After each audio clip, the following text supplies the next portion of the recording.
बद्ध पद्मासन,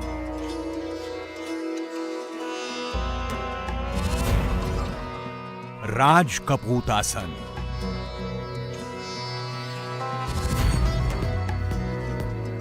हनुमान आसन,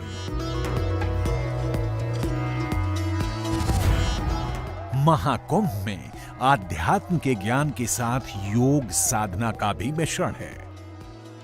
योग और योगियों का समागम देखने के लिए दुनिया भर के लोग यहां पहुंचे हैं। 13 अखाड़ों के अलावा कई ऐसे आश्रम और शिविर हैं जहां हर दिन लोगों को योग सिखाया जा रहा है, निरोग रह जा रहा है। लोगों को आत्मिक शुद्धि, मानसिक शांति और शारीरिक मजबूती का पाठ पढ़ाया जा रहा है। महाकुंभ में आए लाखों विदेशी सैलानियों में योग को लेकर अलग ही क्रेज देखा जा रहा है।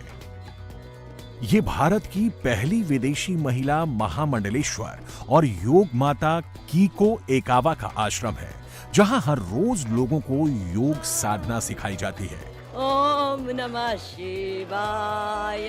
मामा गए ओम नमः। कीको एकावा के शिविर में सैकड़ों विदेशी साधक हर रोज आध्यात्मिक और मानसिक शांति, शारीरिक मजबूती के लिए आसन सीख रहे हैं। कीको एकावा के आश्रम में सत्यम गिरी, ओम प्रियागिरी जैसे कई विदेशी साधक हैं जो भारत के सनातनी ज्ञान और संस्कृति को पूरी तरह अपना चुके हैं। योग साधना ने सत्यम गिरी, ओम प्रियागिरी जैसे साधकों का जीवन ही बदल दिया है। कैसे, देख लीजिए। रूस के योग साधक के कठिन आसन देखकर अंदाजा लगाना भी मुश्किल होता है कि इनकी जड़ें भारत से जुड़ी हुई नहीं हैं। ये ऐसे कठिन आसन आसानी से कर लेते हैं जो आम साधकों के लिए सीखना भी मुश्किल है। ये बद्ध पद्मासन है और बद्ध पद्मासन करने के लिए बहुत ज़्यादा फ्लेक्सिबिलिटी चाहिए होती है। और आप देख रहे हैं कि कैसे इन्होंने अपने हाथों से दोनों पैरों को पकड़ लिया है पीछे क्रॉस करके। जनरली मेन की बॉडी में इतनी फ्लेक्सिबिलिटी होती नहीं है, लेकिन आप देखिए कितने ईज़ के साथ इन्होंने अपनी बॉडी को फ्लेक्सिबल बना के इस आसन को किया है। Can you bend? और इसमें ये आगे झुक भी जाते हैं। इंग्लिश में से one leg king pigeon pose बोलते हैं। राज कपोत आसन कर रहे हैं इस वक्त, और ये भी राज कपोत आसन का पीछे से दिखाइए एडवांस वर्जन है। अपने दाहिने हाथ से इन्होंने दाहिना पैर पकड़ा है और बाहिने हाथ से कमर से पीछे लाते हुए अपना बाहिना पैर पकड़ा है। ये राज कपोत आसन का भी एडवांस वर्जन है। रूस के इस योगी के लिए योग का आकर्षण एक दिन में पैदा नहीं हुआ है। इनकी साधना की कहानी काफी दिलचस्प है। मैं इस सड़क हादसे में घायल हो गया था। कार हादसे के बाद मेरी बॉडी पूरी तरह रिकवर नहीं कर सकी। इस दौरान पश्चिमी दवाओं के सारे तौर तरीके और इलाज का इस्तेमाल मैंने किया, लेकिन कोई फायदा नहीं हुआ। इसके बाद योग शुरू किया। योग की मदद से मेरा शरीर पहले की तरह स्वस्थ हो गया, रिकवरी भी पूरी हो गई। भारत आकर पायलट बाबा से योग दीक्षा ली और इसके बाद से लगातार यहाँ योग साधना कर रहा हूँ। 15 साल पहले कार एक्सीडेंट में घायल हुए इस योगी का इलाज विज्ञान और आधुनिक चिकित्सा पद्धति नहीं कर सकी, और 12 साल पहले इन्होंने योग को अपनाया। नतीजा ये है कि आज इनका शरीर पहले से भी ज्यादा फिट हो चुका है और ये योग के वो आसन भी कर लेते हैं जिन्हें करना बेहद मुश्किल होता है।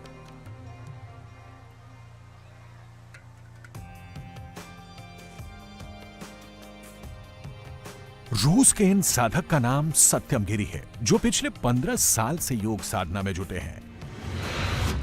सत्यम गिरी इस वक्त मेरे साथ मौजूद हैं। मिलिए सत्यम गिरी से।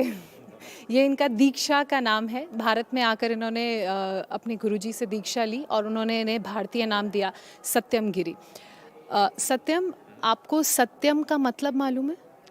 सत्यम मतलब सत्यम। ये गुरुजी give me this name, it's मतलब मेरा रास्ता। कब मैं search for the truth, then I go to my purpose। सत्यम गिरी के पास अच्छा परिवार, अच्छी जॉब, पैसा, सब कुछ था, लेकिन आध्यात्मिक शांति, जीवन के असली मकसद और अर्थ की तलाश इन्हें भारत खींच लाई। सत्यम गिरी की हरिद्वार महाकुंभ में पायलट बाबा से मुलाकात हुई। मुलाकात के दौरान उन्होंने योग के बारे में जाना और कुछ अभ्यास किया। योग साधना के जरिए इन्हें आत्मिक शांति भी मिली और जीवन का सही अर्थ भी। आप रशिया से आते हैं, आपने भारत में योग साधना की, भारतीय गुरु के अंडर आपने दीक्षा ली और ये जो हिंदी नाम लिया भारतीय संस्कृति से जुड़ाव को दर्शाता है। और सबसे अच्छी बात है कि आपने सिर्फ दीक्षा नहीं ली है, आपने दीक्षा को अपने अंदर बसा लिया है। आपको वो सारी चीज़ें भारतीयता समझ में आती है। मैं आपसे ये जानना चाहूँगी कि आपको क्यों लगा कि आपको भारत आना चाहिए, भारतीय संस्कृति को समझना चाहिए? I try to speak because when I reached purpose of my life, when my parents taught me you have to good education, good job, good everything, position, then I understood that no meaning in life. So I started to searching. I'm roaming through the Russia, and after some time I came to Bharat यहाँ तो हरिद्वार महाकुंभ 15 साल के पहले तो इसमें मैं गुरुजी का मिलना and now I can understand that 1000 साल पहले रूस और भारत ये सेम संस्कृति one culture 1000 से 2000 से पहले यूरोप भी है Vedic culture so here I can study my own culture so this yogi culture not only Indian but not only this is Himalayan culture this is for whole the world so that's I can study here. योग और सनातन संस्कृति से जुड़ने के बाद सत्यम गिरी को समझ में आ चुका था कि सनातन का विस्तार कितना है, उसकी जड़ें कितनी गहरी हैं। अब उन्होंने अपना बाकी जीवन वैदिक कल्चर में ही गुजारने का फैसला ले लिया है। You have to understand that yoga is Vedic knowledge, is most important, most powerful knowledge in the world, and it's inner science about soul. If you lose this science, then Bharat khatam hoga, ab Sanskriti khatam hoga, India khatam. So you have to look at our country. Now it's Christian, but before it was the same country. And please try to learn what your parents try to say, what your grandparents undermade. This great culture, not for the Bahar view. This is under culture. So आप ये कह रहे हैं कि जो western countries में बदलाव हुए हैं हमें उन बदलावों से प्रभावित ना होकर अपने कल्चर को अपने संस्कारों को और जो अपनी परंपरा पद्धति है उनसे जुड़े रहना है, जो भारत के इस कल्चर की रूट भी है उससे जुड़े रहना है। हाँ, उससे जुड़े रहना है ताकि हम भटके ना और हमारी ये संस्कृति हमेशा ऐसे ही अमिट रहे। Yes. इनमें से ज्यादातर साधक योग माता कीको एकावा के आश्रम में योग साधना करते हैं, जिनकी कहानी भी बेहद दिलचस्प है। जापानी संत योग माता कीको एकावा भारत की पहली विदेशी महिला महामंडलेश्वर हैं। सनातन धर्म में इनका नाम योग माता केवलानंद रखा गया है। ये हजारों विदेशी भक्तों को सनातन की शिक्षा और दीक्षा दे चुकी हैं। इनके अखाड़ों में भी देसी विदेशी भक्तों की भारी भीड़ उमड़ती है। कीको एकावा का जन्म 1945 में जापान में हुआ। साल 1984 में इनकी मुलाकात पायलट बाबा से हुई। इसके बाद इन्होंने सनातन धर्म अपना लिया। ये 1985 में हिमालय में कठिन तपस्या और समाधि की सिद्धि कर चुकी हैं। 2007 तक सार्वजनिक तौर पर 18 बार समाधि ले चुकी हैं। जूना अखाड़े ने इन्हें महामंडलेश्वर की पदवी दी है।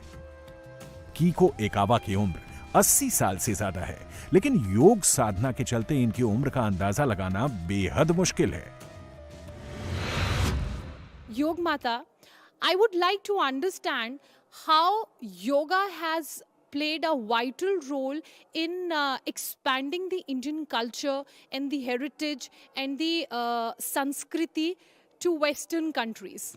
Yoga is through the body and mind, body and balancing to the people understand easy to and get the result. If balance the body to harmonize, you get peace of mind, and mind also to the concentrate to some mantra or some target. Indian culture is become nature with that nature. Nature is powerful to the nature is God. they reach to the God, that without words, and after that, love and thanks mind, good mind to harmonize together. That the teaching is always yama, niyama, that you should, what to do, good thing to do, and not bad thing to do, for the love yourself, love other. That's very great teaching, understanding everyone. कई महिला योग साधक देसी विदेशी साधकों को योग ज्ञान का अमृतपान कराती हैं। आत्मिक, मानसिक शांति के साथ स्वस्थ तन का भी ज्ञान देती हैं। योग हमारी आत्मिक शांति, मानसिक शांति और शारीरिक बल के लिए बहुत ज़रूरी है, क्योंकि जब तक आप योग के माध्यम से अपने शरीर को मजबूत नहीं करेंगे तो आप अपने मन, बुद्धि, विचार को मजबूत नहीं कर पाएंगे। तो सबसे पहले आपके जीवन में योग बहुत ज़रूरी है, क्योंकि शरीर ही ऐसा माध्यम है जिसके द्वारा हम अपने कर्मों के प्रति जागरूक हो सकते हैं। अगर हम शरीर से मजबूत नहीं हैं तो हम मन, बुद्धि से कमज़ोर हो जाएंगे। तो अपने शरीर को मजबूत रखने के लिए हमें योग अपने जीवन में बहुत ज़रूरी है। और एक ही, जैसे आपने बोला कि सेतु की तरह काम करता है भारतीय, ये एक भारत और भारतीय कोई नहीं जोड़ता, ये पूरे विश्व को जोड़ता है। ये आज आप देखेंगे कि पूरे विश्व भर से लोग आए हैं, रशिया से, यूक्रेन से और कुछ ऑस्ट्रेलिया से, अमेरिका से, काफ़ी लोग आए हैं, सब ने मिलके आज योग किया। तो योग हम सब लोगों को जोड़ता है। योग का अर्थ होता है जोड़ना। तो आज हम सब लोग पूरे विश्व से लोग जुड़ गए हैं। भारतीय योग ने पूरी दुनिया को एक सूत्र में पिरोने का काम किया है। विदेशी संस्कृति में पले लोगों को भी योग का महत्व समझ में आ रहा है। पश्चिमी सभ्यता के हजारों लाखों लोग योग से जुड़ चुके हैं, सनातन की गहराई में डूब चुके हैं।